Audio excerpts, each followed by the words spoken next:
côté, Nicolas, le millénial de la bande. J'ai 10 ans. Presque, il en a 21. L'âge de l'insolence et des rêves démesurés, c'est en ce moment la Fashion Week.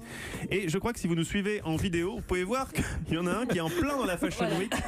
C'est Grégoire Martinez. Grégoire Martinez, ce matin, vous nous parlez des dernières avancées de la réalité virtuelle. La réalité virtuelle, c'est quand on met un casque et qu'on a l'air très con comme ça. Alors oui, effectivement. Et la réalité virtuelle, le problème, c'est que jusqu'à présent, c'était très compliqué à utiliser. Il fallait donc un casque qui valait très cher, autour de 600-700 euros. Il fallait le brancher à un ordinateur qui était ultra puissant, qui vaut plus de 1000 euros. Enfin bon, ça valait une fortune. Et du coup, c'était très compliqué à utiliser.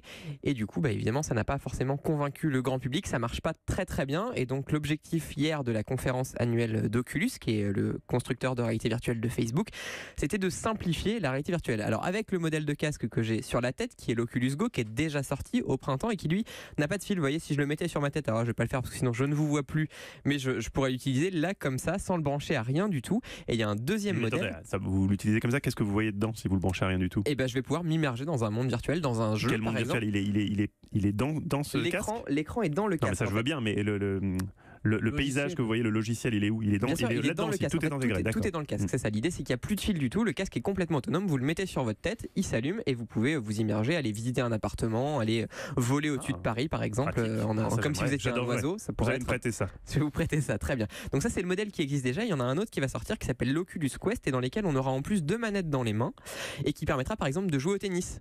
Vous aurez la raquette, c'est comme si vous aviez la raquette dans les mains et voilà, et vous pourrez taper, faire des revers et tout ça, des coups droits. Je suis affligée. Et ça a une chance de marcher avec ça? Alors, effectivement, c'est un peu tout le problème. Pour le moment, c'était compliqué, notamment, on l'a dit, parce que c'était cher et parce qu'aussi, ça manquait malgré tout de jeux. Chez Oculus, il n'y en a que 1100 par exemple. Mais du coup, l'idée, c'est de développer de nouvelles applications pour pousser les professionnels aussi à adopter la réalité virtuelle.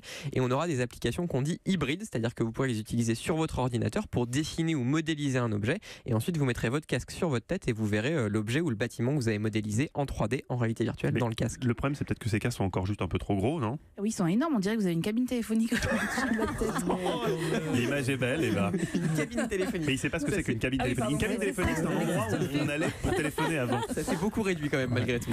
C'était un mobile qui bougeait pas. Une sorte de mobile fixe. Il n'y avait pas de smartphone à l'époque. Merci Grégoire Martinez, c'est absolument fascinant, la réalité virtuelle.